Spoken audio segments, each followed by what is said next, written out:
Fala pessoal, vamos começar aqui mais um MatrizCast, o seu podcast de educação. E hoje a gente vai falar novamente, toda semana é uma profissão inédita aqui nesse podcast. Né? Eu não sabia que existiam tantas e tantas maneiras assim que a gente poderia tratar das profissões e ele, que é o nosso convidado especial de hoje, o Renato Borges, que é engenheiro mecânico e videomaker. Você aí deve estar se pensando qual é a relação de engenheiro mecânico e videomaker, mas para falar sobre isso, nada melhor do que perguntar para ele mesmo, Renato Borges. Seja muito bem-vindo ao MatrizCast. É um prazer recebê-lo aqui conosco. Seja bem-vindo. E aí, Fábio, boa noite. E aí, pessoal, quem está assistindo, boa noite também. Fico muito feliz aqui com o convite, estou muito feliz em participar aqui do MatrizCast. Eu venho acompanhando aqui desde o ano passado, eu estava conversando com o Fabinho agora há pouco, que eu vejo muito propósito nele. Queria te parabenizar primeiro, Fábio, porque é muito legal. O que você está fazendo assim é uma coisa que vai ficar Muito eternizada obrigado. E vai ajudar muitas pessoas. Show de bola, sem dúvida, vai. Então, temos aqui um ouvinte aí que também veio participar aqui hoje do MatrizCast. Então, Renato, vamos começar a sua história do início, né? Na final, para os nossos ouvintes entenderem, conhecerem você um pouco melhor. Vamos entender, conta um pouco para a gente, como é que foi o primeiro, né? A primeira parte aí da sua formação, como é que foi se tornar engenheiro, né? Eu gostaria que você falasse isso um pouco para nós, engenheiro mecânico, né? Então, como é que foi essa primeira fase da sua vida, a sua escolha, né? Da onde veio essa escolha na formação em ser um engenheiro mecânico, Renato? Claro. Bom, então assim, eu vou contar, para ter um contexto geral e depois juntar as pontas, eu vou começar contando como que eu cheguei na engenharia, aí depois eu vou contar como foi a engenharia, né, para minha vida. Então, assim, eu sou de São Bernardo do Campo. Então, assim, São Bernardo do Campo, para quem não conhece, é uma cidade que ela é conhecida no Brasil devido à indústria automobilística, né? Então, muitas pessoas trabalham na área, tal, principalmente antigamente. Beleza. Quando eu nasci, já em São Bernardo do Campo, meu pai, ele trabalhava na indústria, ele era afiador de ferramenta, né? E logo que eu nasci, ele, um pouquinho antes ali, ele fazia engenharia e ele teve que sair, né? Assim, ele precisou sair da engenharia, nunca atuou na área de engenharia, só estudou e parou no meio, e saiu para trabalhar com algumas coisas relacionadas a vídeo. E por isso, por esse motivo, ele então tinha câmeras de vídeo, né? E desde que eu nasci, eu costumo dizer que eu tenho toda a minha vida registrada através de muitos vídeos e fotos, né? Então aí começa um pouquinho também de como que o vídeo entrou na minha vida. Eu cresci com isso dentro de casa, com equipamentos, com dia a dia, termos técnicos, edição e tal, não fazendo, né, quando eu era criancinha, mas presenciando, né? Sim. Beleza, essa foi a minha infância. Então, na minha infância, muitas vezes, eu brincava de gravar, eu brincava de... eu ajudava meu pai, sabe, como fazer algumas coisinhas pequenas, eu juntava com a minha irmã, montava tripé, câmera para gravar e brincar, sempre na brincadeira, né? E foi engraçado que, quando eu era mais velho já, lá para 2006, mais ou menos, quando eu tinha 14 anos, eu estava na 8ª série e a minha professora, ela deu um trabalho para a gente fazer. Era um trabalho sobre gírias, né? Que a gente podia fazer através de qualquer forma, inclusive vídeos, né? E aí eu me juntei com um primo meu, e aí eu fiz uma entrevista com ele e tal, igual a gente está fazendo agora, mas presencial, falando sobre Hermes e Renato, que é um negócio que a gente gostava pra caramba e tal. E aí depois disso a gente começou a gravar um negócio totalmente sem noção. Sabe aqueles filmes trash caseiro assim? A gente começou a gravar e tal. E aí no dia de apresentar o trabalho na escola, eu mostrei a entrevista, que era o trabalho, só que aí eu deixei também o vídeo depois, né? Tinha uns 10 minutos de vídeo. E aí eu fiquei mó vergonha, meu, porque era assim, era muito sem noção o negócio. Só pra você ter noção, ó, o filme chamava A Fuga do Cocô Miserável. Era um negócio totalmente trash. E aí eu mostrei, aí o pessoal achou engraçado. Tem esse vídeo ainda ou não? Pra gente subir o link? Tem, então. Aí assim, nessa época aí, é assim, né? Eu tenho vergonha e tal, mas é a minha história, né? Então eu não posso esconder, né? Essa época aí, eu até costumo brincar que, meu, quase ninguém usava YouTube, né? Então eu já comecei a postar os meus vídeos lá no YouTube. Então tem lá esse vídeo, se procurar, tá lá. Eu posso a vergonha alheia, mas tá lá. Que ano que era isso aí? Oi? Que ano que era esses vídeos? 2006, 2005, Caramba, 2006. você já tinha o canal no YouTube em 2006? Na verdade, Visionário você, hein, Renato? Então foi isso. Aí eu comecei a fazer os vídeos e tal. Aí a minha professora falou assim: Nossa, Renato, você ainda vai, sei lá, ganhar muito dinheiro com vídeo, não sei o que e tal. Eu coloquei isso na minha cabeça, né? E aí eu continuei fazendo os vídeos, brincando com meus primos, tal, fazendo coisas mais legais, com mais técnica, aprendendo, tal. E sempre é uma coisa muito natural. Foi uma coisa que, assim, eu, sem saber o que significava entrar em flow, é uma coisa que desde a minha adolescência eu sempre entrei em flow, mexendo com edição, gravando vídeos, editando vídeo, mexendo com foto, tal. E aí um pouco depois dessa época, eu comecei a trabalhar com o meu pai, com edição de vídeo para ele, né? E aí eu comecei a trabalhar também para um outro lugar, editando vídeo. Isso tudo na mesma época, 2006, 2007 e tal. E naquela época, eu já tinha certo para mim que eu iria fazer faculdade de cinema. É uma coisa que, assim, eu tinha certo já, sabe? Muito certo. E aí, até aproveitando aqui, né, como boa parte do público aqui ainda está na escola, ensino fundamental, ensino médio e tal, essa época, então, eu estava na 8ª série, né? E eu me lembro muito bem de uma discussão que eu tive com os meus pais no carro, voltando de Santos, de janeiro de 2006. Eu estava muito preguiçoso naquela época na escola, né? E eu não queria, sabe assim, eu tinha muita preguiça de acordar cedo e tal. E aí meus pais falavam assim, meu, mas tem que ir atrás e tal. Eu falei, meu, mas eu já sei o que eu quero fazer cinema e tal. Não, mas tem que ir atrás, Renato, tem que se dedicar e tal. Eu falei, meu, beleza, mas por que eu vou aprender matemática? Para que eu vou não sei o quê e tal? Só que detalhe, eu sempre fui muito bem em exatas. Eu nunca tive dificuldade em exatas, né? Só que eu estava relaxado na escola, sabe? Era naquela época que, não digo rebelde, mas estava preguiçoso, sabe, assim, das coisas. E aí, foi esse ano com um desempenho ruim na escola. Só pensava em vídeo. Chegava em casa, ficava editando foto, fazendo esses vídeos que eu comentei com você e tal. E beleza. Aí, no final do primeiro ano do ensino médio, eu fiz um vestibulinho, né, para entrar num curso técnico, da ET, né, Centro Paula Souza. E aí eu quando eu fui me inscrever para esse curso técnico, eu tinha lá várias opções de curso, né? E eu não fazia ideia do que era cada coisa, né? E eu fui lá, peguei aquele manual do aluno que tinha lá e tal. Aí eu li lá um curso mecatrônica. Eu falei, caramba, meu, nome bonito, né? Parece que é legal também o curso. Aí eu escolhi pelo nome, assim, sabe? Eu falei, nossa, caramba, legal, hein? Aí eu comecei a pesquisar, vi que tinha uns robozinhos ali na foto, né, tal. E naquela época não tinha tanta coisa, vídeos, assim, explicando e tal. Tinha os sites, quase nenhuma foto e muito texto. Aí eu escolhi o curso, passei nesse vestibular, e aí, então, quando eu entrei no segundo ano do ensino médio, eu fazia de manhã o ensino médio na minha escola, eu estudei a vida inteira em escola pública, e aí, na parte da tarde, eu ia para ET, né? E foi aí que começou. Quando eu entrei na ET, foi meio que um baque muito grande na minha vida, muito grande, porque o que acontece?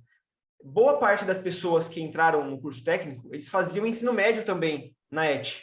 E por fazer ensino médio lá, eles já tinham passado por um funil de uma prova, né, que tinha que ser feito. E eu vi as pessoas assim, o pessoal já manjava muito de trigonometria, matemática, física, e eu cheguei boiando demais. E o que me assustou mais ainda é que na minha escola, eu sempre fui um dos melhores alunos, mesmo na época de relaxadão, sabe assim? Porque eu vejo que não era tão exigido, sabe assim? Não era tão difícil de ir bem. E aí eu vi o pessoal indo bem e falei, caramba, tô ferrado, tô ferrado. Nunca ouvi falar em trigonometria, nunca ouvi falar em... Nunca calculei nada envolvendo força. Meu Deus, o que é isso, né? Fiquei desesperado. E aí, logo nas primeiras semanas da escola, eu comecei a ter aula de matemática com uma professora que ela é minha amigona até hoje, foi no meu casamento, na minha formatura da faculdade e tal, que é a professora Nilza, que eu fui bem sincero com ela. Falei, professora, é o seguinte, tô me sentindo assim assado lá, me sentindo muito para trás, e eu não sei mais coisas básicas, sabe assim? Eu não sabia, por exemplo, mais fazer conta de dividir na mão, sabe assim? E aí ela falou, Renato, calma, normal e tal. Eu sei que em uma semana e meia, assim, eu fiquei um pouco até mais tarde com ela na escola, e aí eu tive que correr atrás, foi, de certa forma, por ego, né? Porque eu não queria me sentir para trás dos meus colegas lá no curso técnico.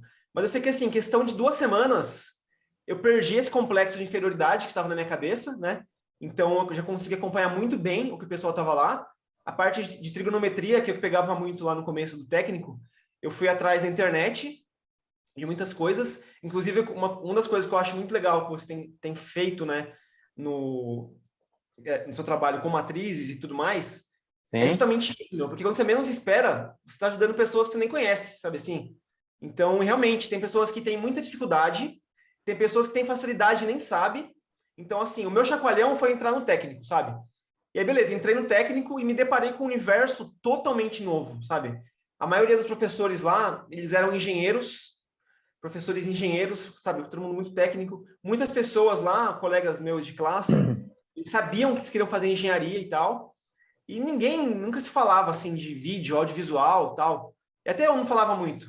Até para no comecinho para me enturmar, eu contei uma história, foi uma história muito legal. Foi assim, um pouquinho antes de entrar no técnico, de entrar nesse mundo da engenharia, eu fui num programa, isso aí tá no YouTube também, dá pra procurar depois lá. Essa época aí de 2006, 2007, eu ia em vários programas de TV, né? E aí eu ia várias vezes no Altas Horas, né? Ah, é? Serginho Grossman, né? E aí, assim, eu tinha um sonho muito grande de ser entrevistado e falar dos meus vídeos, dos meus filmes. Porque a minha mãe, uma vez, assistiu um cara que foi, falou dos vídeos que ele fazia em casa, e aí eu coloquei isso na minha cabeça. Só que tinha um grande porém. Eu ia no programa, só que eu não podia ir. Tinha que ter no mínimo 16 anos, eu tinha 14, 15 anos. Então eu tinha muito medo, meu. Eu tinha muito medo de ir lá e, tipo, de ser descoberto, sabe?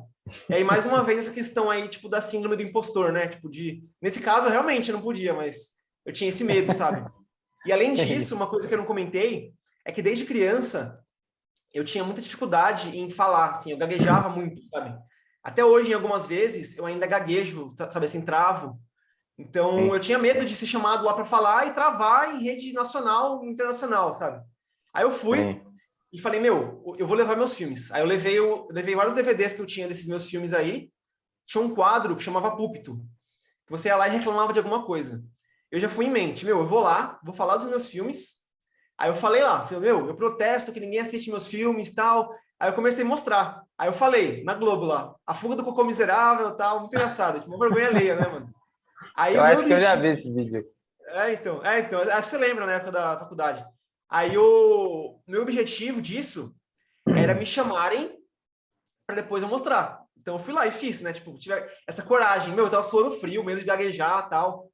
Beleza. Aí realmente me chamaram depois. Aí o Serginho Grossman me chamou, falou: cadê aquele garoto que veio aqui e falou, meus filmes não são vistos, tal. E aí nessa que ele me chamou, meu, assim, foi um dos momentos mais marcantes da minha vida, porque foi algo que eu queria muito que acontecesse, muito, muito, muito, e aconteceu exatamente como eu tinha planejado, sabe assim? Sim. Ele me chamou lá no palco, ele passou um pedaço do meu filme para o mundo inteiro, sabe? Que a Globo passa em vários países, né? Inclusive um primo meu lá no Japão, nem sabia que eu estava participando, viu? Meu, foi uma coisa assim, tipo, imagina, adolescente, tipo, com 15 anos, foi uma coisa assim, meu, que mudou, tipo, minha vida foi, tipo, eu sinto que minha vida transformou, não porque alguém que viu e tal, mas que eu pensei assim, meu, quando a gente quer uma coisa, não que é fácil, né, assim, mas é possível acontecer, sabe, assim, por mais mirabolante que seja, é possível acontecer. Então, tipo, esse marco na minha vida foi isso, tipo, uma coisa que eu queria muito e se concretizou. Aí, beleza. E 2 meses depois eu entrei lá no curso técnico, contei essa história pro pessoal e tal. E aí, cada vez mais, eu ia entrando nesse mundo técnico, né?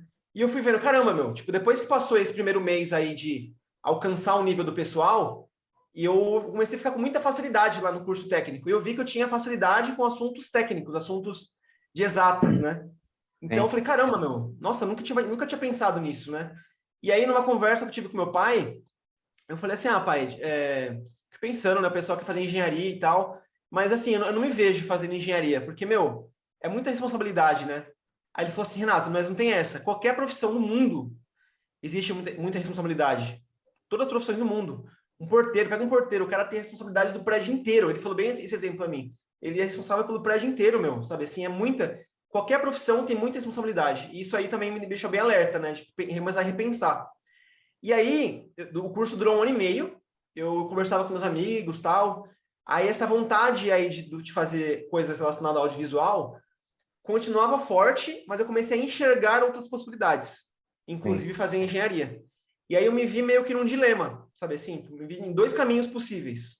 Seguir meu coração e seguir o audiovisual, cinema, algo do tipo, que era um caminho que eu não enxergava como uma rota nítida e construída. Eu enxergava como, meu, uma coisa nebulosa, porque eu não conhecia alguém que trabalhava nessa área sabe assim, que tinha um caso de sucesso perto de mim para me espelhar. Então, eu via muitas pessoas falarem que era uma área que dependia muito de indicação e tal. Por outro lado, quando eu olhava para o caminho da engenharia, eu via totalmente diferente. Vários professores da ET, vários amigos, pais de amigos, era uma coisa que o pessoal falava assim, meu, você vai entrar na faculdade, estágio, você vai ter um mercado de trabalho inteiro, profissão estabelecido certinho. Fora que tinha, assim, então, o pessoal falava naquela época, 2009, 2010, que pagava bem, né? Eu falei, beleza. Aí eu escolhi totalmente com racional. E aí, no meio dessa decisão, eu fui numa feira, eu não sei se tem ainda essa feira, que chama Guia do Estudante. Tinha uma revista, não sei se você lembra na época. Lá na FEI? Oi? Não, acho que tem, sim. Acho que não Acho que agora, tem, né, por causa da pandemia, mas acho que ela sempre teve. Sim, exato. Aí eu fui nessa feira, e aí na época eu queria visitar lá, meu. E aí, olha como são as coisas. Alguns meses antes, eu tinha recebido em casa uma carta do governo falando que existia um negócio chamado ProUni. Que eu tinha que ir numa faculdade lá, ver uma palestra, beleza. E nessa época, eu ouvi falar que existia uma faculdade chamada FEI, de engenharia. Que inclusive minha mãe se formou lá, só que na época chamava Exam, né? Era de administração e tal. Aí eu fui, meu. Aí eu comecei a ver as possibilidades. Pô, é possível estudar numa faculdade particular, mesmo não conseguindo pagar, porque existe bolsa. Existe a faculdade chamada FEI. Beleza. Aí eu fui nessa feira aí, Guia do Estudante. E a FEI estava lá. Nessa época, 2009. Nessa época, você já era do Fórmula, não era? 2009 2009? era. Então, aí eu fui lá e no stand da FEI, que era um dos maiores que tinha lá, tinha o Bajão. Lembra do Bajão? Lembro. Para quem está assistindo e não conhece, Baja é um projeto que tem na faculdade, né, de competição, então depois eu vou contar mais. E para visitas na faculdade, tinha um carro que era o Bajão, que dava para andar com 2 pessoas. E a hora que eu vi aquele carro e vi os vídeos do lado, e vi o cara da FEI me falando que foram os alunos que fizeram aquilo, eu pensei, caramba, não é possível, meu. Eu fiz meu TCC na ET, era um carrinho que varria o chão, limpava, já achei legal pra caramba. Como que é possível um grupo de alunos com uma idade totalmente próxima da minha construir um carro, meu? Nossa, tipo, eu fiquei com aquilo na minha mente, tipo, uma coisa assim, tipo... Aí eu perguntava pro cara da FEI, né? Como é que é isso aí? Como é que faz para entrar? Não, você entra lá, tem uma palestra que você assiste, depois tem uma prova. Aí eu pensei, meu, mas como é que é? Deve ser mal concorrido, né? Deve ter, tipo, centenas de pessoas querendo entrar, tal. Aí eu falei, não, tem a concorrência, tem a prova. Aí eu cheguei em casa, meu, muito mexido, sabe assim, muito. Aí eu falei, não é possível, meu. Aí eu entrei no YouTube e pesquisei lá, Baja FEI, né? E aí o primeiro vídeo que apareceu foi um vídeo do Mundial de 2007 e 2008, que foram 2 anos que a FEI ganhou o Mundial lá nos Estados Unidos e no Canadá, se não me engano, também. Sim. Aí beleza, aí a hora que eu vi aquele vídeo, meu, eu falei, não é possível, meu.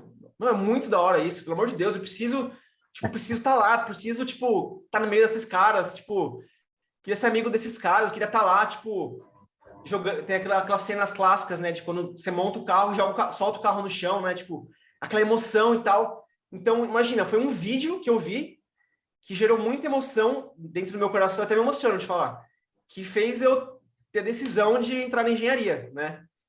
Bacana. Então, assim, eu não escolhi engenharia mecânica ou engenharia pela engenharia por si só. Eu escolhi por causa do Baja, meu. Tipo, eu queria viver aquilo, assim. Eu nem sabia o que tinha na engenharia. Sabia um pouco por causa do técnico, né? Mas foi ver esse vídeo, eu tomei a decisão 100%. Falei, meu, eu quero fazer engenharia, eu quero estudar na FEI, eu quero estar no meio desses caras aí, eu quero viver isso aí. E aí foi nesse momento que eu pensei, meu, tipo, nem cogitei mais nada, assim. Aí eu fiz os vestibulares e tal. E aí no final do ano, que foi a época de vestibular, eu fiz tanto o vestibular da FEI quanto o Enem, né? E aí, no começo de 2010, eu tinha passado, eu fui bem no Enem, e aí no SISU eu consegui entrar na Federal do ABC. Aí entra a parte da engenharia, né? Eu tô me estendendo, Sim. mas é que você vai ver que esses pontos vão se conectar. Aí, quando eu entrei na UFABC, meu, uma faculdade federal, uma faculdade de ponta, uma faculdade gratuita, pertinho da minha casa, né? Aqui em Santo André, depois abri o campus em São Bernardo. E por outro lado, eu tinha a FEI, que eu também era de graça, bolsa 100%, mas que eu poderia em algum momento perder essa bolsa. Você tinha que ir bem na faculdade e tal. Só que assim, eu não pensei 2 vezes, porque assim, o motivo que eu entrei na FEI foi por causa do Baja, sabe? Não foi por causa do nome, que eu nem sabia assim, o nome que a FEI tinha no mercado e tal, por causa do Baja, meu. E na UFABC não tinha o Baja. Hoje até existe, na época não existia, mas eu queria entrar no Baja da FEI, sabe? Assim, foi aquele vídeo que mexeu comigo e tal. Aí beleza, entrei. no começo da faculdade, até na P1, né, ali nas primeiras provas da faculdade, eu fui muito bem, assim. Teve uma prova lá de Física 1, eu lembro, eu fui a única pessoa que tirei 10, meu. Nossa, fiquei, cara, não é possível, meu. Eu tô indo muito bem e tal. E aí, um dia depois de acabar a P1, eu entrei no Baja. E aí, tipo, antes, eu saía da aula de manhã, ficava estudando o dia inteiro. E quando eu entrei no Baja, meu, você sabe como que é lá. Assim, eu não conseguia mais estudar igual eu estudava antes. Eu conseguia estudar, sim, em outros momentos, mas não tanto quanto antes. E isso mexeu muito com a minha cabeça. Porque imagina, eu entrei no Baja, eu tava ali no meio daquele monte de gente, o pessoal tinha acabado de voltar do Mundial lá em 2010 e tal, e assim, eu não tinha cabeça. Na verdade, eu não tinha maturidade para conciliar as duas coisas, sabe? Eu não tinha maturidade para conciliar sair da oficina, chegar em casa e estudar. Ou em época de prova, parar, focar na prova e estudar. Naquela época, eu não tinha maturidade. Assim como eu vejo que muitas pessoas não têm maturidade em diversas épocas da vida, é normal, né? Só que na época, para mim, eu ficava desesperado, meu. Ficava desesperado. Eu falei, não é possível, meu. Eu lembro, eu não sei quem falou uma vez, acho que foi lembra do inglês? Lembro, Do lembro. Márcio. Márcio. Ele falou o seguinte, falou, meu, seguinte, ó, eu vejo que tem 3 tipos de pessoa na faculdade, eu nunca esqueço. Tem os caras que têm muita facilidade, não precisa estudar nada, que vai muito bem. Tem o pessoal que relaxadão e tal, não quer nada e tal. E tem o pessoal que tem dificuldade, assim, até entende, mas para ir bem na prova tem que se esforçar. Eu era o cara que eu não conseguia fazer uma prova sem estudar e sem me esforçar muito, sabe, assim. Então, assim, como no começo eu estudava muito e dava resultado, eu fiquei perdido. Falei, meu, como é que agora eu vou fazer sem estudar muito? E aí eu fui 880. E aí eu parei de estudar 100%, sabe assim? Foi um erro que eu fiz, né, no começo da faculdade. Eu não acho que o projeto que me fez mal, digamos assim, eu acho que eu não tinha maturidade. A falta de Porque na maturidade. época, outros colegas meus, eu lembro o Raul, por exemplo. O Raul ficou até mais tempo depois e tal. Ele é um cara inteligentíssimo. Ele tinha muito mais facilidade que eu, sabe? Ele tinha os mesmos tempos disponíveis que eu tinha para estudar. A gente entrou no mesmo mês quase lá na Baja e tal, e ele conseguia muito bem nas provas. Eu não conseguia. Então, assim, era maturidade, sabe assim? Eu não conseguia, na hora de estudar, focar. Tanto é que uma coisa muito legal, uma das coisas que mais me marcou a época da faculdade, foi que o seguinte, eu entrei lá no Baja em 2010, né? E fiquei feliz pra caramba. Nossa, fiquei muito feliz, né? Tipo, pessoal e tal. E aquilo que eu imaginava de que ia ter centenas de pessoas querendo entrar, meu, era, sei lá, 6 caras que queriam entrar. Desses 6 caras que queriam entrar, sei lá, 10 caras que queriam entrar, 6 caras passavam na prova, e depois de 2 meses sobravam 3, sabe assim? Então o pessoal não tinha tanto interesse em entrar. Eu ficava indignado, porque é muito legal para mim, né? E logo que eu entrei, é muito assim, né? E assim, nessa época que eu entrei, falando de carreira, né? Na FEI, assim como outras faculdades, você não entra escolhendo engenharia mecânica, né? Eu escolhi engenharia. E aí, eu escolhi engenharia mecânica por causa do Baja também. Eu não tinha previamente nenhuma paixão, nenhum conhecimento prévio em mecânica, principalmente automobilística. O máximo que eu tinha era da ET, mas era uma coisa mais teórica, né? E assim, estar lá na oficina, no Baja, aquela emoção toda, me fez decidir que ia fazer engenharia mecânica. Aí, no meio do ano, eu participei da minha primeira competição, que foi em Minas Gerais. Foi muito legal mesmo. Aí a gente começou a construir os 2 veículos do zero, né? Que aí é a hora que eu vi aqueles vídeos, falava, meu, não é possível, que da hora, que da hora, que da hora. E aí eu comecei, de fato, a viver aquilo que eu estava vendo, né? E logo de início, eu não sei se você lembra do Guaranésia. Lembro, lógico que lembro. Não, o Guaranésia, ele era o cara que fazia os vídeos, né, lá do Baja. Morando na Itália, Guaranésia. Isso, morando na Itália e tal. Aí, quando eu entrei no Baja, eu falei, meu, tenho que juntar nesse cara para eu fazer os vídeos agora. Eu queria muito fazer, né? Aí não demorou muito, que aí eu virei o cara do vídeo lá no Baja, né? Então, você vai ver que, assim, na minha carreira de engenharia, eu nunca abandonei, digamos assim, o vídeo, sabe? E aí eu comecei a gravar a construção e tal, né? E aí, às vezes, eu até me sentia incomodado, porque o pessoal se incomodava que eu ficava filmando tudo. Só que foi uma coisa que sempre foi muito presente na minha vida. Tipo, a minha vida inteira eu sempre fiquei filmando tudo, registrando tudo e tal. Então eu tentava maneirar, mas não conseguia tanto, sabe assim? E aí, um ano depois, né, ali no começo de 2011, a gente participou da competição nacional lá em Piracicaba e a gente foi campeão em primeiro e segundo lugar. E aí, isso levava a gente a competir lá nos Estados Unidos, né? E até então eu não sabia se eu ia ou não, porque eu era novo na equipe. E aí o pessoal me escolheu para ir lá para os Estados Unidos. E, meu, isso aí, meu, lá nos Estados Unidos, quando eu fui para lá, meu, foi uma coisa assim, tipo, igual quando eu tava no Altas Horas, que eu falei que queria muito aquilo, queria muito, muito, muito viver um sonho. Quando eu Sim. tava lá, meu, eu lembro que quando o Guaranésia me passou os vídeos, é até engraçado que o Márcio, né, o inglês, brincava comigo que eu sabia mais dos caras do Baja que eles mesmos. Porque ele me passou um HD que tinha todos os vídeos brutos, né, sem editar, dos anos anteriores, de Mundial e tal. E aí eu ficava vendo aquilo, imaginando eu lá, sabe assim, meu, que projeto, nossa, caramba, que legal e tal. E aí quando eu fui, por coincidência, a gente ficou no mesmo hotel. E eu falei, caramba, que legal, meu, sabe? Nossa, de novo, eu tô aqui e tal, que legal. E aí fiz vídeo e tal, e aquela experiência foi muito legal para mim, muito legal. Foi muito uma coisa, foi a minha primeira viagem internacional. Eu estava com os amigos, fiquei um mês fora de casa quase, foram 23 Sim. dias, e me fez ficar mais apaixonado ainda pelo que a engenharia podia proporcionar, sabe assim? Então tá cada vez mais dentro da engenharia. E aí, na época do começo do Baja ali e tal, eu lembro que algumas pessoas do Baja, Marcel, o Renato, o Márcio, algumas outras pessoas, o Nanico, eram pessoas que trabalhavam, além de trabalhar no Baja, tipo, full time, assim como você, o pessoal trabalhava na Porsche, né? Sim. E eu falei, caramba, meu, Porsche? Como assim, meu? É um negócio tão distante pra mim, sabe? Nossa, mas é um negócio que eu vejo na televisão, assim. Como que é possível? O cara tá aqui do meu lado, né? E aí eles começaram a me contar aquilo. Eu falei, ah, beleza, é um mundo muito distante, né? E aí depois desse Mundial, o pessoal da Porsche chamou a gente, chamou algumas pessoas que faziam parte do... Na verdade, quase todo mundo que fazia parte do Baja e do Fórmula, que era um pessoal mais novato, para ir fazer umas entrevistas lá na Porsche, né? Aí eu falei assim, meu, eu vou, né? Assim, não garanto nada, mas eu vou. Pra você ter noção, eu nem dirigia, meu, nem dirigia na época. Eu falei assim, eu vou. Mas assim, eu vou. E tinha algumas pessoas que até me zoavam lá. Meu, o que você vai fazer lá? Tal? Você nem gosta, né? Tal. Eu falei, meu, assim, não é que eu não gosto. Eu não sou aquele cara fanático, por exemplo, de acompanhar por paixão. Mas eu gostava muito nessa época já, tecnicamente, da engenharia, sabe? Sim, E sim. eu nunca escondi isso de ninguém. Eu nunca quis passar para alguém algo que eu não sabia. E quando eu fui lá na Porsche, fazer entrevista com o pessoal, eu não menti isso, sabe assim? Eu não falei que eu tinha experiência que eu não tinha e tal. E tinha muitas pessoas que eram fissuradas por automobilismo, que sabiam muito mais do que eu.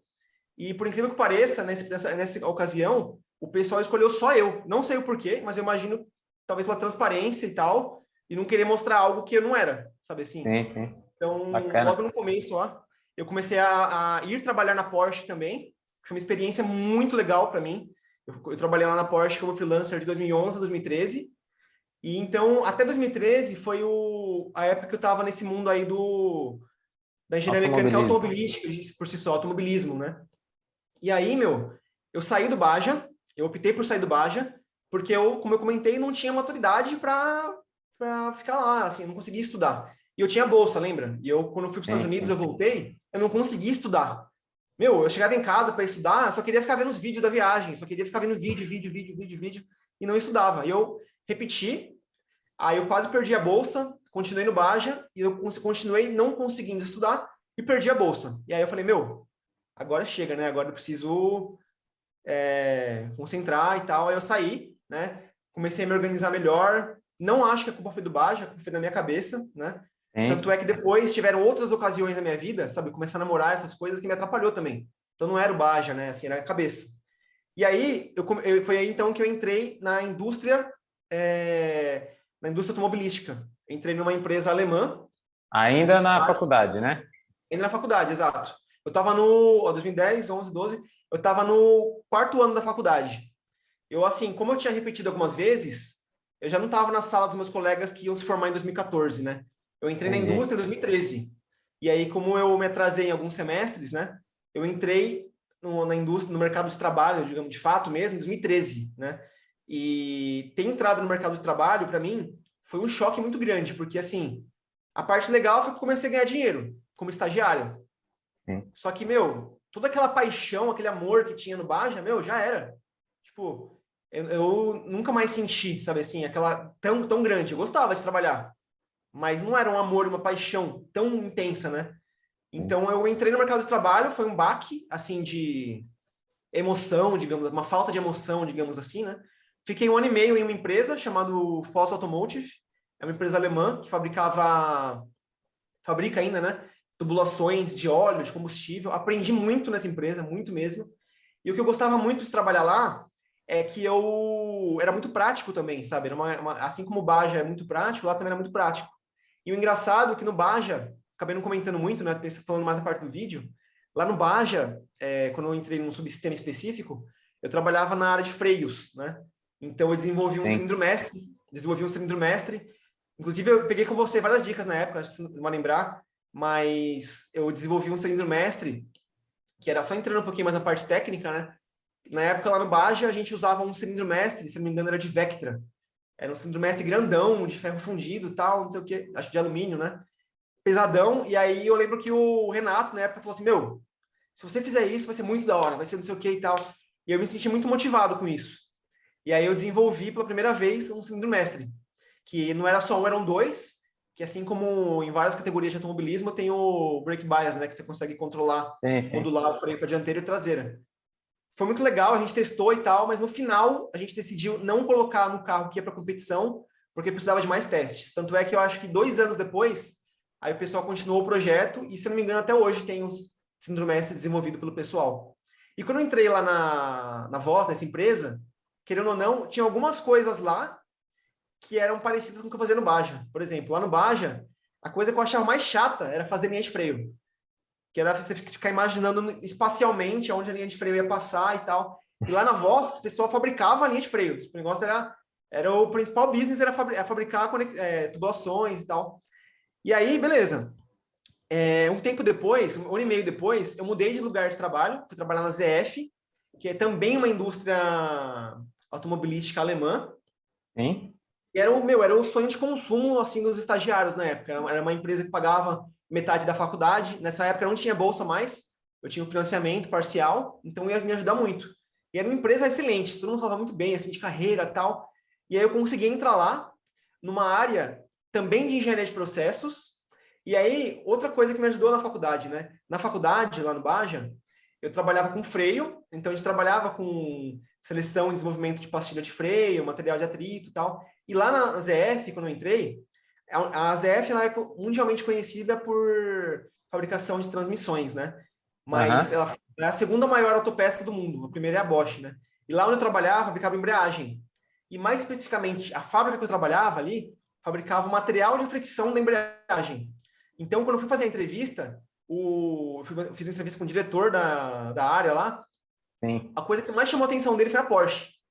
Porque ele era piloto de moto, assim, da Honda GP, alguma coisa assim, e chamou a atenção dele. Aí ele me indicou para um outro gerente, eu entrei, não necessariamente porque eu tinha o que o meu conhecimento técnico iria usar, mas porque chamou a atenção dele, sabe, assim? A experiência. Então, chamou a atenção a experiência.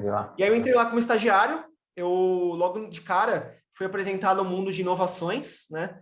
Aí eu fui me passado um projeto muito legal, ligado à engenharia de processos mesmo.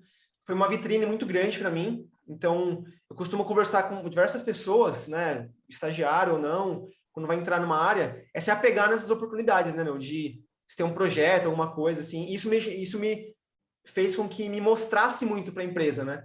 Então, lá, falando de inovação, tinha um programa de inovação chamado ZF Excellence Awards, né? Que era um programa em que a gente tinha que trimestralmente apresentar evoluções de projetos de inovação de diversas áreas. E lá eu mostrava esse projeto que eu tinha. E isso fez com que quase todos os gerentes me conhecessem, gostassem de mim. E por eu mostrar meu trabalho e dar tudo certo lá, eu fui efetivado depois. Então, eu fui efetivado na ZF, ainda na faculdade, fui contratado primeiro lá como analista, como assistente. E assim que eu me formei, eu me tornei, então, engenheiro de processos. Trabalhei um tempo na área de pesquisa e desenvolvimento, de materiais de fricção também, que é um universo muito legal mesmo, assim. Basicamente, um universo que envolve muita engenharia química, engenharia têxtil, materiais compósitos. É um processo muito legal de ver. Assim, é totalmente diferente de tudo que a gente vê na faculdade e tal. É muito legal. E aí, depois eu voltei para a área de processos e continuei atuando lá com diversas responsabilidades e tal, sempre com esse foco muito grande também em inovação, né? Entendi. E aí, isso aí foi até 2019. Tá, mas espera aí, deixa eu sumarizar um pouco aqui, Renato. Então, você se formou agora, quando você se formou? 2016. 2016. Então tá. Então a gente tem o seu canal no YouTube, foi lá em 2006 que você falou, né?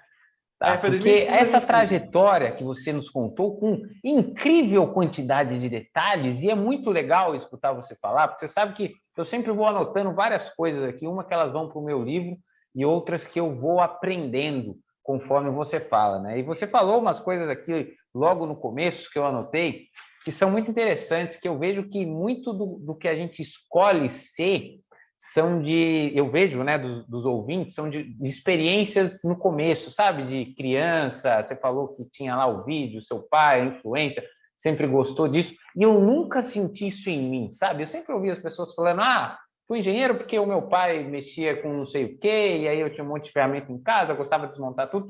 Eu falava, cara, tudo bem, mas porque eu trabalho com carro, eu nunca gostei muito de carro, né? Você falou que não gosta de carro, eu também não gosto, não. E assim, eu falo, cara, aí hoje programação, eu falo, cara, mas eu nunca fui um programador de criança, de fuçar, né? E você me contando a sua história, eu comecei a pensar hoje que eu faço muito coisas de jogos, né? Estou indo muito para a área de desenvolver jogos, fazer jogos para celular ou para computador, desenvolver. E eu sempre fui um cara que gostei de jogo. Quando eu era criança, eu parei de jogar videogame olha, eu fiz um perfil numa conta de jogos que tem na internet, eu coloquei assim, melhor jogador do mundo de Mario Kart nos anos 90. Porque foi quando a época que eu ainda joguei, era Nintendo 64 e Super Nintendo, não era na década de 90, mas faz muito tempo. E eu comecei a associar isso a hoje, porque talvez hoje realmente essa paixão que eu tenho um pouco de utilizar matemática, programação para criar jogos ou ir nessa área tecnológica tenha vindo desse gosto que eu tinha quando eu era criança e eu nunca tinha percebido até ouvir você mesmo falar da sua experiência, né? Depois eu anotei aqui os vídeos, né? Depois, se você quiser, a gente pode deixar no link na bio, né? Eu lembro desse vídeo que você falou do Serginho Grosso, não estou lembrado, mas o vídeo em si como que é, da fuga do cocô miserável ainda não. Mas eu vejo, Renato, que tudo que você disse aí da sua história, você sempre foi apaixonado por vídeos, né? E teve um ponto de inflexão na sua vida que você acabou optando por engenharia pela segurança. Eu acho que é algo que naquele momento talvez você não tivesse a coragem, né, de seguir o sonho, como eu nos bastidores falei para você, eu queria ser músico. Eu também escolhi engenharia, no caso, por mais segurança. Hoje eu sou apaixonado pelo que eu faço, mas naquele momento, se eu fosse seguir meu coração, eu seria um pianista, né? Então, eu entendo isso, mas eu gostaria de perguntar uma coisa antes da gente chegar na parte do videomaker. Você falou de diversas habilidades que você foi desenvolvendo aí. E eu vejo, hoje, o Renato, mais novo, que falou para o pai, né, que, por que eu vou ter que saber disso? Eu quero trabalhar com vídeo, quero trabalhar outra coisa, por que você querer saber de matemática ou de outras coisas? E eu vejo que isso, até hoje em dia, é muito natural em diversos alunos e diversos jovens. Tem a péssima mania de dizer, mas eu não vou usar isso, eu não vou usar matemática, eu vou ser artista, né, vou trabalhar em outra coisa, vou trabalhar em videomaker, vou fazer copywriting, vou fazer edição de vídeo, qualquer outra coisa, não vou usar isso. Mas, na minha visão, muito se engana dessa parte, porque as nossas habilidades hoje, no mundo de hoje, né, nas profissões de hoje, elas têm que ser cada vez mais complementares, né? Os profissionais de sucesso, os grandes líderes, os grandes empreendedores, são pessoas completas em suas habilidades, né? Não são, eles sabem, né? Têm soft skills, eles têm boas habilidades exatas, né? Eles têm várias habilidades para se tornar um bom profissional, independente da área que seja, né? Tanto que eu falo, né? Todo mundo precisa saber inglês, independente da área que trabalha. Todo mundo deve saber programação, independente se é matemático ou não, né? E eu queria te perguntar isso. Todas essas habilidades que você foi construindo na sua vida, né? Tendo experiências, como você disse, no Baja, né? Que são várias experiências e habilidades que você aprende lá. Sei disso porque sempre trabalhei do lado que foi no Fórmula. Na Porsche, que você aprendeu a falar com o piloto, a trabalhar sob pressão, o automobilismo te dá essas habilidades, né? A engenharia, né, que você teve, física, química, até chegar hoje no videomaker, o que você acha que todas essas experiências que você teve em áreas diferentes das quais você escolheu hoje, elas te fazem um profissional melhor?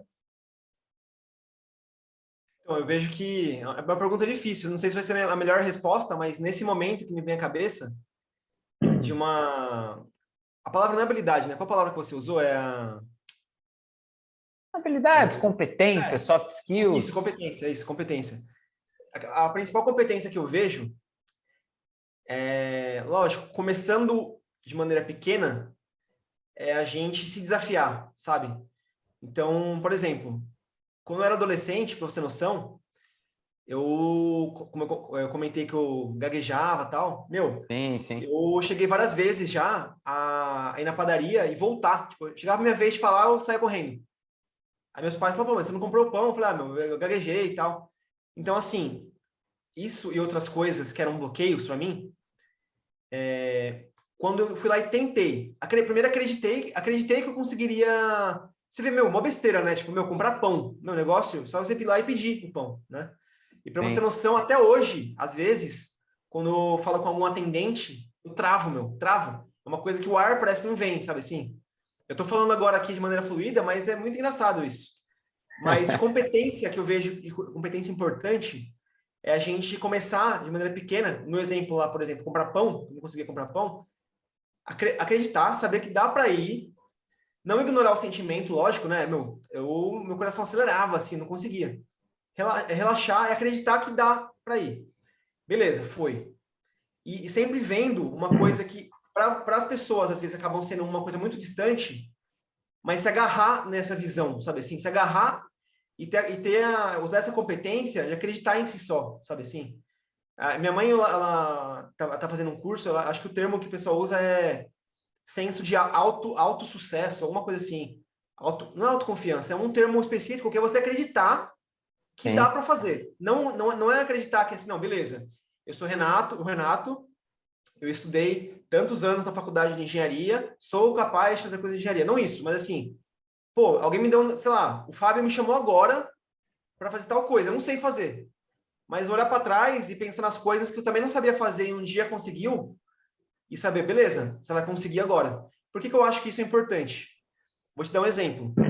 Começando lá atrás, por exemplo, lá na época da Porsche. Meu, você falou tudo. Para mim, eu resumo a experiência de trabalhar com automobilismo, a pressão. Meu, é muita pressão, né, meu? Lá no caso Sim. era um piloto ali, o cara tava, é muito importante para ele a informação que você passasse, sem informação verdadeira, precisa, você falar de uma maneira que você iria persuadir ele a acreditar naquilo, a fazer aquilo de maneira segura e que ia dar certo.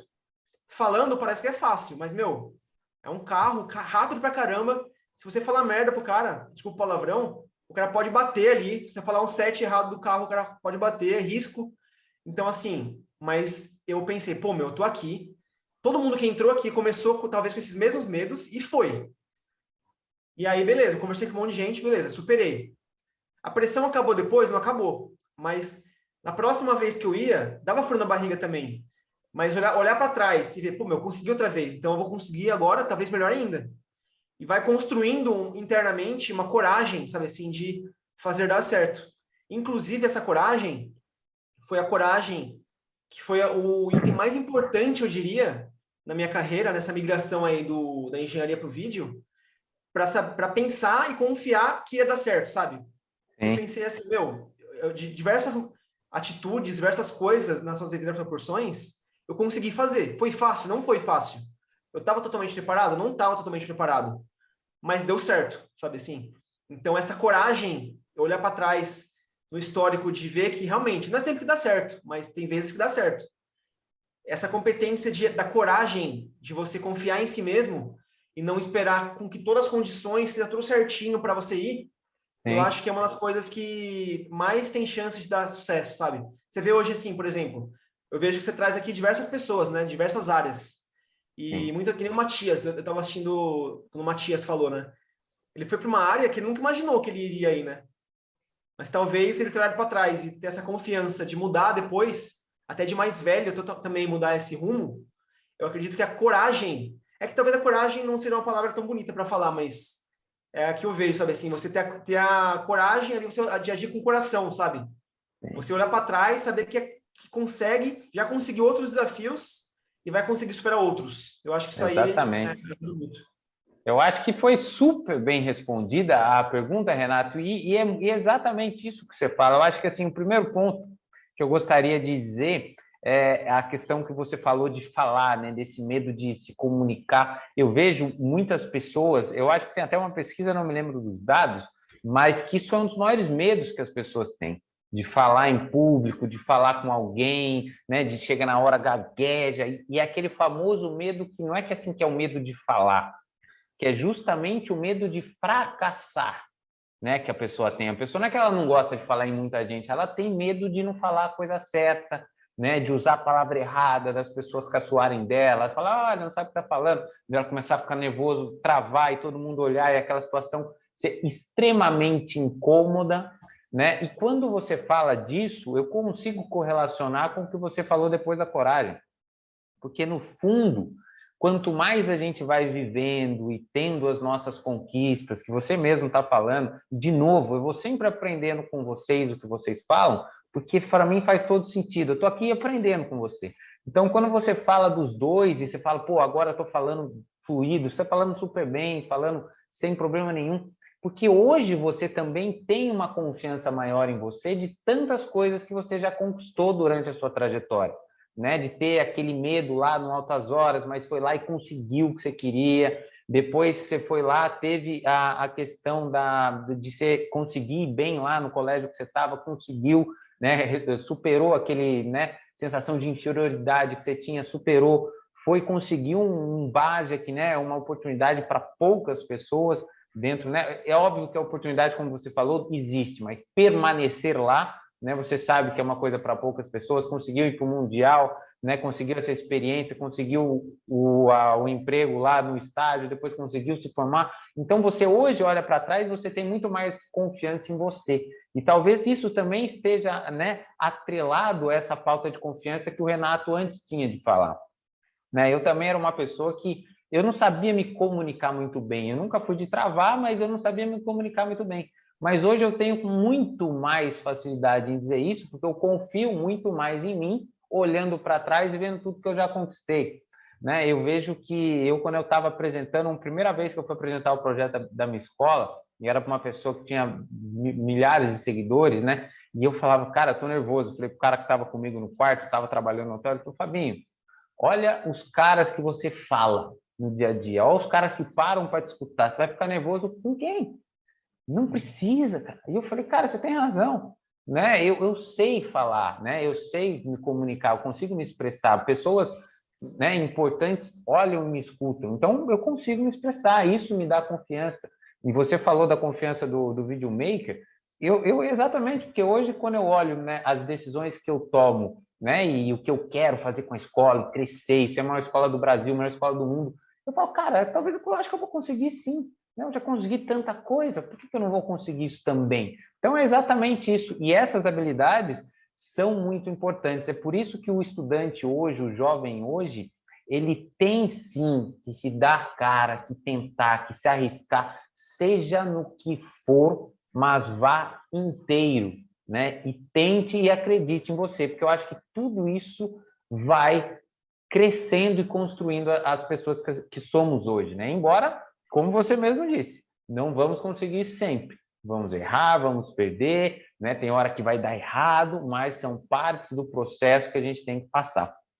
Então, Renato, depois de tudo que você falou aqui, né, primeiro da sua trajetória, de escolher a engenharia, né, de uma forma racional, mas da paixão sempre ter lá do videomaker, eu já entendi que vai chegar em algum momento aí que você falou, cara, eu quero voltar para a minha paixão, eu vou ser videomaker, eu vou trabalhar com o que eu amo mesmo, tudo que eu aprendi até hoje foi necessário para me tornar um cara que eu sou hoje, e hoje eu estou pronto. Então, eu queria que você contasse como foi esse start de agora eu vou ser videomaker, agora eu vou trabalhar com o que eu amo. E o que faz, né, na final, um videomaker? Afinal, os jovens hoje em dia, eu não sei se eles mesmos entendem ou sabem como é essa profissão.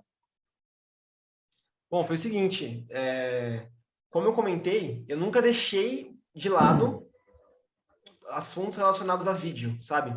Então, por exemplo, lá no bar já dei os exemplos, na faculdade eu fazia, sempre que dava fazer coisas para vídeo, no trabalho, como eu não tinha ferramentas para fazer edição de vídeos, eu me apeguei muito a apresentações, né? Então, eu sempre gostava muito de fazer apresentações diferentonas, sabe assim, me expor, me comunicar. Então, beleza, sempre fui fazendo isso.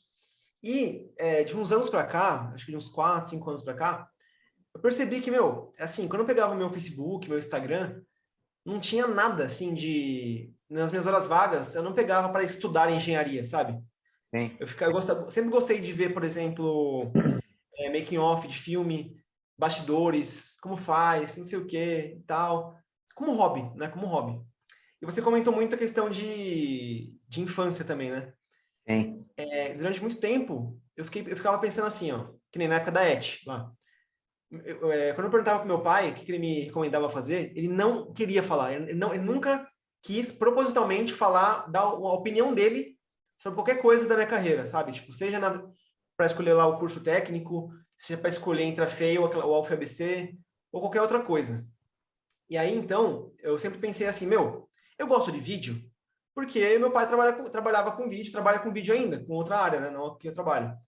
Eu sempre cresci aqui na área de vídeo. Então, não é que eu gosto disso, né? Tipo, não é uma coisa que, assim, eu tenho que trabalhar com isso. É só porque eu cresci assim, né? Sim. E eu sempre... Sabe aquelas frases de capô, assim, que a gente sempre ouve? Ah, trabalhar com o que gosta, ser feliz, não sei o quê. Eu sempre pensei, mas como é que será que é? Porque, assim, eu gostava de trabalhar nas empresas que trabalhei. Eu era apaixonado por trabalhar no Baja. Gostava muito de trabalhar na Porsche. A empresa que eu trabalhava agora, a última, a ZF, que eu fiquei 7 anos, eu era apaixonado também. Depois eu fui perdendo um pouco a paixão, mas eu gostava muito de trabalhar.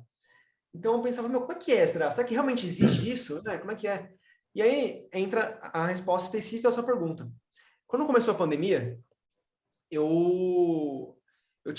fazia mais ou menos um mês que um rapaz que é chamado Tiago Cardoso, ele me procurou.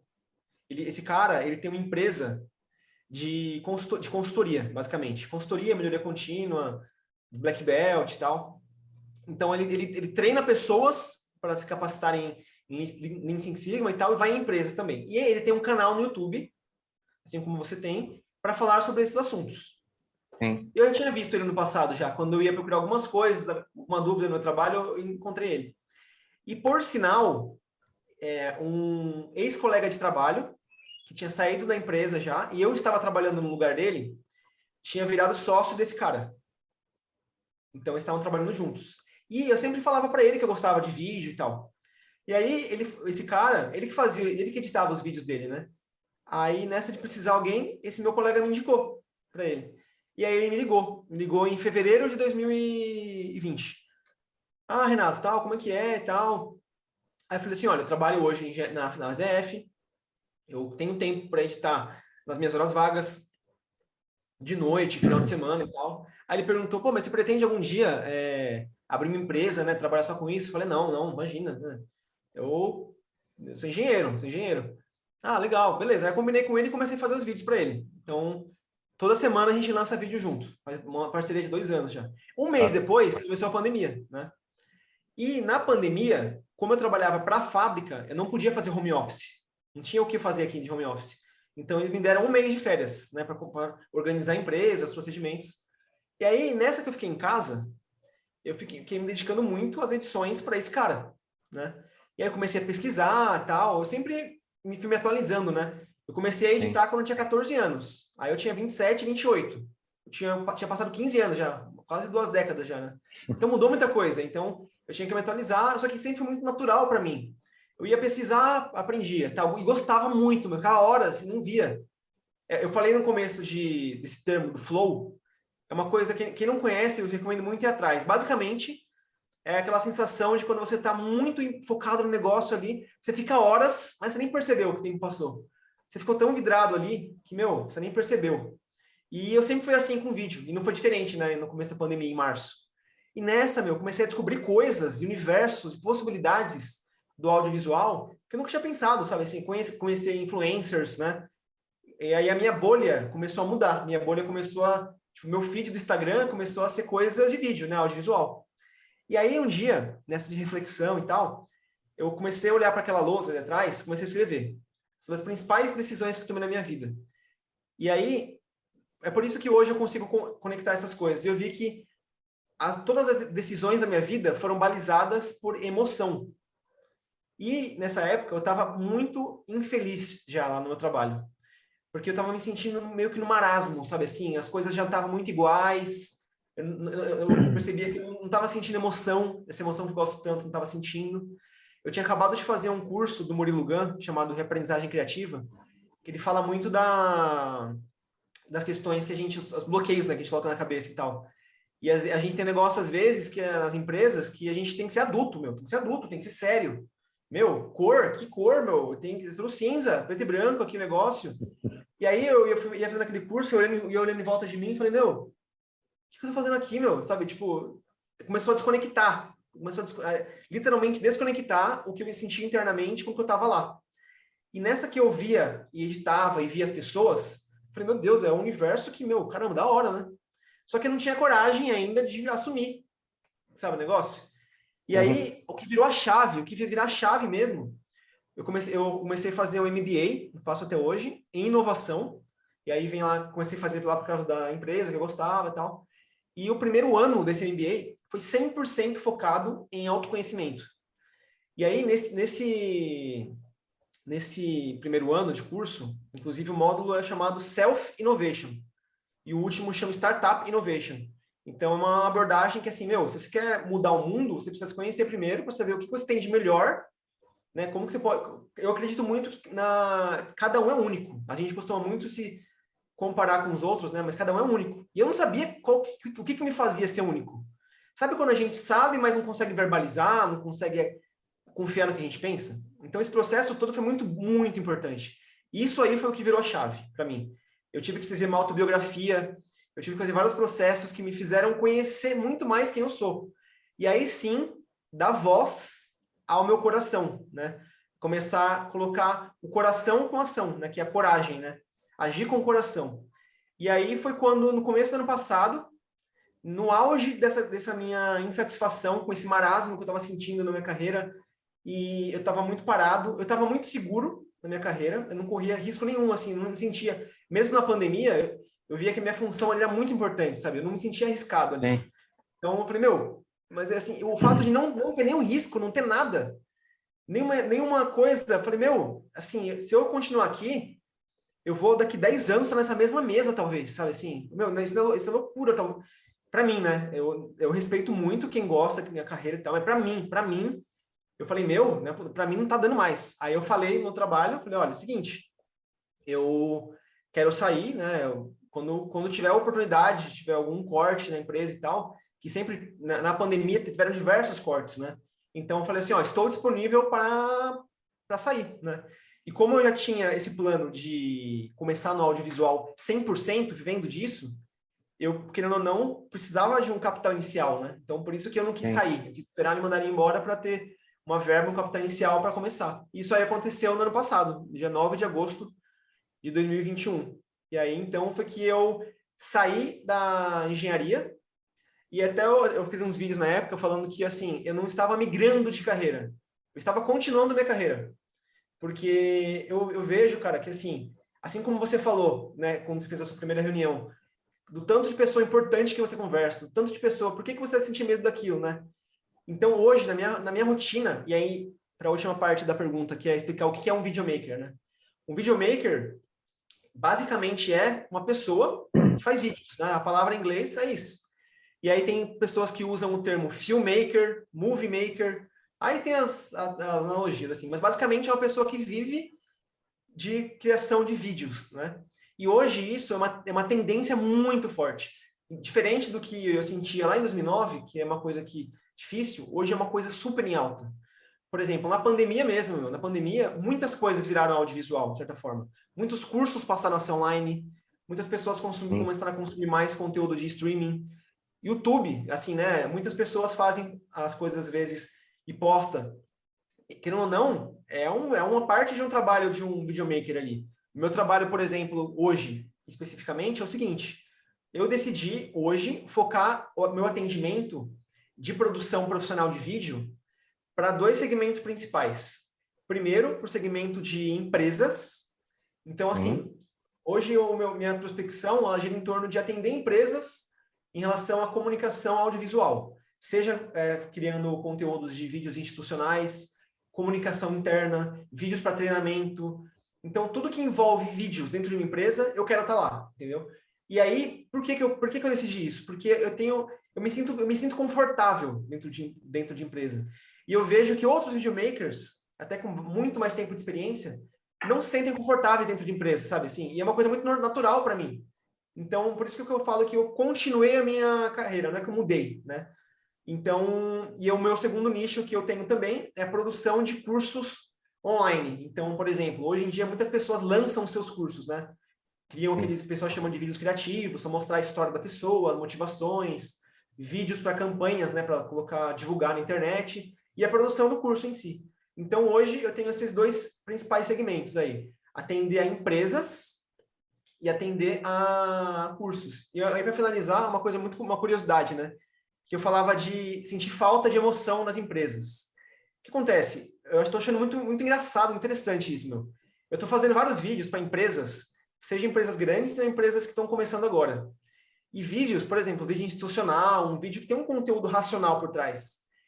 E está acontecendo um fenômeno que, assim, a pessoa, ao assistir esse vídeo, seja o dono ou um diretor da empresa, a pessoa está chorando, sabe assim? Então, eu percebi que eu estou conseguindo, através do meu trabalho, levar a emoção que eu sentia falta nas empresas, sabe? Então, é esse processo meio doido que está acontecendo na minha vida. Eu estou trabalhando de maneira bem insana, assim, nos últimos tempos, muito mais do que eu trabalhava antes, mas eu diria que é proporcional à minha felicidade, sabe? Estou muito feliz, muito satisfeito, e conforme você falou, meu, eu tive que acreditar, assim, tipo, eu tive que sair, eu sou casado, tenho apartamento e tal, e assim, eu tive que acreditar, sabe, assim, não foi fácil, precisa ter muito planejamento, muito apoio da minha família, mas eu acho que conversar e falar com as pessoas, quando você começa a falar devagar, já começa a jogar no mundo já a sua intenção. Vai falando, vai falando, vai falando, vai falando. E quando você menos espera, meu, você já está fazendo muitas coisas do que há anos atrás era seu sonho, né? Então é Sim. isso. Basicamente é isso. Muito bacana, Renato.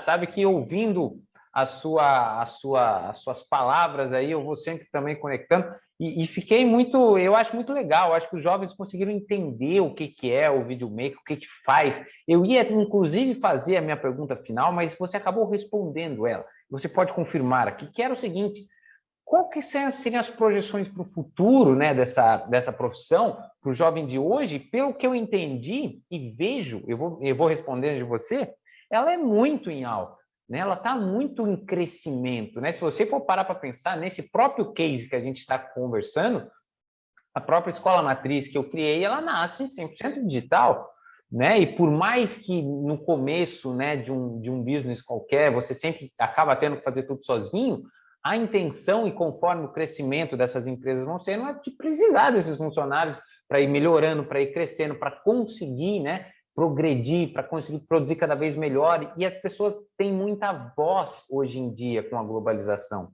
né? A gente está falando aqui no caso de uma escola, mas pode ser uma pessoa que vai pegar uma câmera e começar a filmar você mesmo falando, e só a pessoa lá produzindo um tipo de interação, criando mais seguidores, ou os influencers, ou vários tipos de profissões novas e diferentes e formas de se comunicar diferentes, né? E é muito complicado, eu falo isso porque, assim, a primeira vez que eu fui fazer um vídeo de uma aula, cara, se eu soubesse que você estava nessa, eu tinha te ligado há muito mais tempo, porque eu sofri demais, cara, demais, assim, para aprender e entender. Eu demorava, eu acho que era assim, coisa de 6, 7 horas para fazer um vídeo de 1 hora.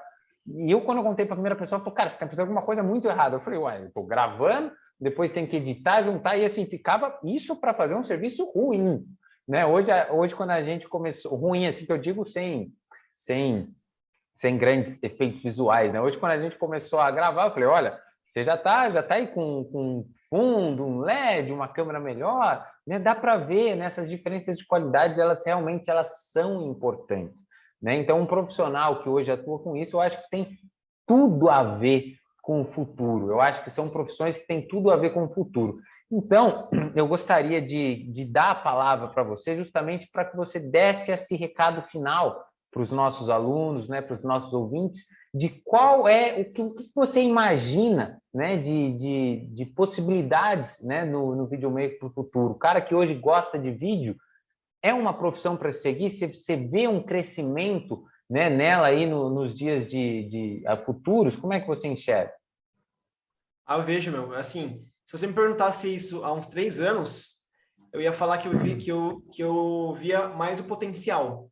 Só que hoje, eu diria que, assim, além de ver um grande potencial, eu vejo que a gente está no meio do furacão já, sabe assim? A gente está no meio do boom. Você pode ver, por exemplo, eu, mesmo estando nessa área, às vezes esqueço disso. Pensa na sua rotina, desde você acordar até você dormir. Quanto de conteúdo que você consome que é vídeo? Seja ligando a televisão, ou seja entrando no YouTube, ou seja rolando. Se você reparar lá, por exemplo, no feed do Instagram, às vezes a gente tende a achar que todo mundo fez ali de forma caseira os conteúdos lá, né? Mas tem pessoas e marcas, meu, que pagam muito dinheiro para as pessoas produzirem um Reels, produzir um vídeo do feed, canal de YouTube, propagandas, vídeo institucional. E outra coisa, isso aqui é o de hoje já. É uma coisa que, assim, é uma coisa, é um mercado que ele tá mais do que aquecido, sabe? Assim, é uma coisa, assim, muito grande mesmo, assim, é muita demanda, tem muitas pessoas fazendo, só que falta, sabe assim, falta e falta muito.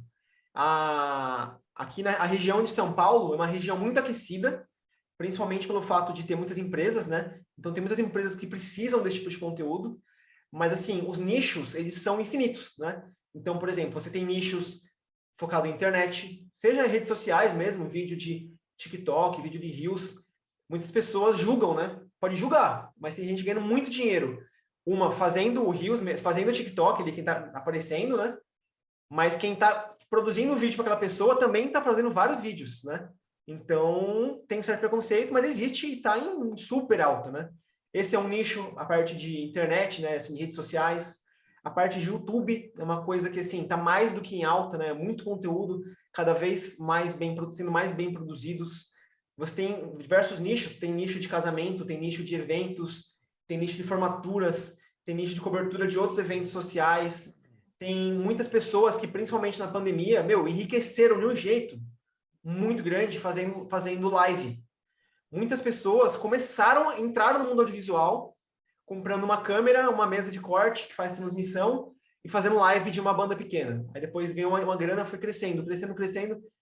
Muitas pessoas enriqueceram. Não foi meu caso, né? Mas muitas pessoas enriqueceram, muitas pessoas. Eu fico pensando, a gente pensa muito assim, o que eu poderia ter feito, né? Mas, meu, a pandemia, ela gerou essa necessidade no mundo. Você pode ver, muitas pessoas começaram a trabalhar com vídeos e consumir, né? Então, assim, as possibilidades são muito grandes. E quando a gente fala em audiovisual, a gente tem, por exemplo, podcast, que a gente está fazendo aqui, meu, é uma coisa que já passou faz tempo de ser uma tendência, uma realidade fortíssima, fortíssima. Você pega, por exemplo, o estúdio lá do Flow, Podpah, os grandes podcasts. Meu, é uma estrutura audiovisual muito grande por trás, né? Quem assiste acaba não vendo, só vê ali, tem 3 câmeras e o microfone que aparece. Mas se você pegar para ver vídeo na internet de bastidores, meu, é tudo profissional de audiovisual que tá ali. E falando de tendência, você fala, por exemplo, de metaverso, né, que tá na moda falar agora do Facebook e tal, meu, é audiovisual, meu, que tá ali, sabe? Quando você fala de realidade aumentada, realidade virtual, é tudo audiovisual. Então, é um negócio que, meu, tipo, não tem fim, meu, é muito forte e é um negócio que, para fechar a fala, existem faculdades de audiovisual. Me arrependo de ter feito? Não me arrependo, meu, porque assim, eu vejo que talvez eu tivesse feito audiovisual, talvez não, eu não teria conhecido as pessoas que eu conheci, não teria conhecido minha esposa, não teria vivido o que eu vivi, talvez eu teria cansado e desistido. Então, audiovisual especificamente, eu não vejo como uma carreira que seja necessário você fazer faculdade, sabe? Porque assim como toda área, é uma área que precisa de muita atualização, e talvez quando você entra na faculdade, tem uma grade já fechada, você saia, talvez, com ela já desatualizada. Mas eu acho que o mais importante, assim como qualquer outra faculdade, é o networking que você vai criar dentro da faculdade, sabe? Então, por exemplo, entrando na engenharia, eu precisava ter o meu CREA, precisava ter meu diploma, contou muito ter feito uma faculdade de nome, contou, beleza. No audiovisual é diferente. Ninguém vai te pedir, me dá seu diploma de faculdade de cinema, me dá seu diploma de audiovisual. Não existe isso. O que existe mais é o seu portfólio, sua vivência, sua postura. Então, eu vejo que as coisas tinham que ser como aconteceram, sabe? Isso me conforta, lógico, né? Para não ficar me remoendo, mas é a realidade mesmo. Então, para quem quer sonhar em agir nessa área, não falta espaço, não falta conteúdo. Tem muitos lugares na internet hoje para aprender coisas de graça, sabe assim? Tem curso pago? Tem. São muito bons? São. É tudo estruturadinho e tal. Mas tem muita coisa de graça. Assim como o Fábio gera conteúdos de muito valor e traz isso no YouTube para todo mundo entrar e acessar, existem muitos conteúdos muito legais para a área de audiovisual, para a área de videomaker. E é isso aí, é uma área muito legal. Muito bacana, muito bacana. Você sabe que você está falando do YouTube? Eu tava pensando, eu não me lembro com quem eu estava falando, mas eu falei assim, se você quiser, né, os futuros grandes comunicadores, né, vamos pensar nos passados, né, estou falando, por exemplo, televisão, Silvio Santos, Fausto Silva, Gugu, né, tem o Celso Portiolli, o Serginho Groisman, Jô Soares, aqueles caras da TV, para mim, os próximos, eles não estarão na TV pura e simplesmente por um fato, né? Eu escutei isso de alguém e não me lembro quem, mas eu tenho muito na minha cabeça. Se você quiser entender ou adivinhar o futuro, olhe para as crianças, né? E todas as crianças, pelo menos que eu vejo, elas não estão assistindo TV Globinho ou Sábado Animado, como eu assistia, né, nos meus finais de semana, nas minhas manhãs. Elas estão vendo no YouTube, né? Elas estão vendo rede social, elas não veem TV, elas veem YouTube. Ou seja, na minha visão, eu vejo o YouTube como a TV da próxima geração, né? Quando essas crianças aí tiverem aí com a nossa idade, ou tudo mais, vai ser de tudo. Eu não sei qual que é o futuro da TV, nem estou matando a TV, não estou querendo dizer isso. Eu estou querendo dizer que a internet, essa maneira de produzir conteúdo, de consumir conteúdo, né? Os podcasts, né? Tudo isso vai crescer muito e vai trazer muito oportunidades, muitos profissionais, todos vão crescer que estiverem nessa área, né? Então, eu realmente concordo 100% com o que você disse, né? E eu nem sei ainda o que esperar dessa parte do metaverso, todas essas mudanças que vão ser. E o que você fala, Renato, exatamente, é uma área, como acho que muitas hoje em dia estão assim. Eu acho, inclusive, que as próprias instituições de ensino vão ter que se reciclar mais e mais vezes, porque está tudo muito rápido. As coisas estão mudando muito rápido. O que você aprende hoje, se você não continuar aprendendo, não vale. E eu escutei, eu sou péssimo em lembrar quem fala, mas pessoas que falam boas coisas eu sempre lembro, tá? Não fiquem, né, por não lembrar dos créditos, mas eu lembro da mensagem que é mais importante. Né, que não adianta, não lembro exatamente o que foi, mas que não adianta mais o cara que fala assim, eu saí formado, num mundo que é necessitado que você esteja constantemente em formação. Né? Não tem essa, não tem parei de estudar. Eu estudo todos os dias. Né? Você, com certeza, se atualiza todos os dias, estuda todos os dias.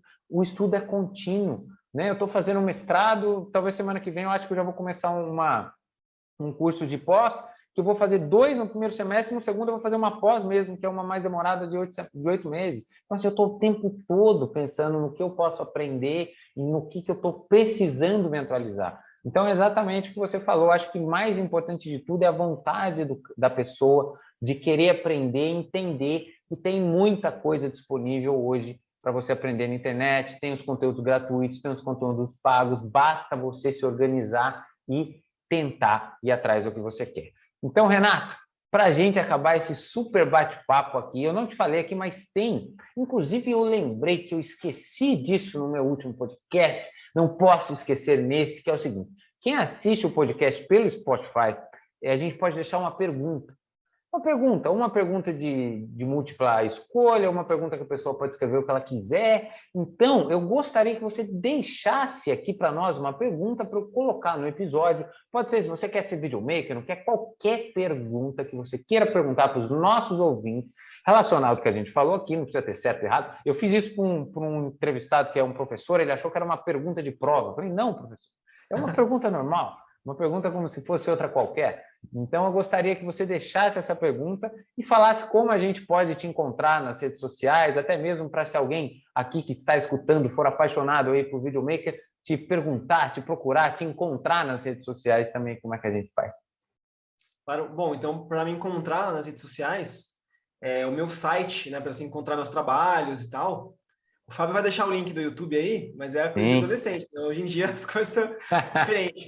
Aí o meu site para trabalho, né, é renatovideos.com. E aí o meu Instagram é renato.wmv. Esse é o meu Instagram. E aí lá eu sempre mostro os bastidores das minhas produções, curiosidades. Eu gosto muito de fotografia também, então eu dou sempre muitas dicas. Então é muito legal.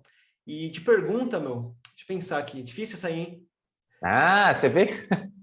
É uma pergunta Ah, qualquer. Imagine que você está para um aluno do ensino médio e você quer fazer uma pergunta para ele para entender sobre o que a gente falou hoje aqui. eu vou perguntar o seguinte, que eu vou dar um contexto da pergunta. Esses dias me falaram uma frase mais ou menos assim, ó. O que que você, talvez vai ser até a pergunta já, o que você não ficaria um dia da sua vida sem fazer? Sabe assim, Ó, tipo, é tipo assim, você grande trabalha, aí no pergunta. caso era uma pergunta assim, você trabalha com algo que você não ficaria um dia da sua vida sem ver alguma coisa relacionada, sabe assim?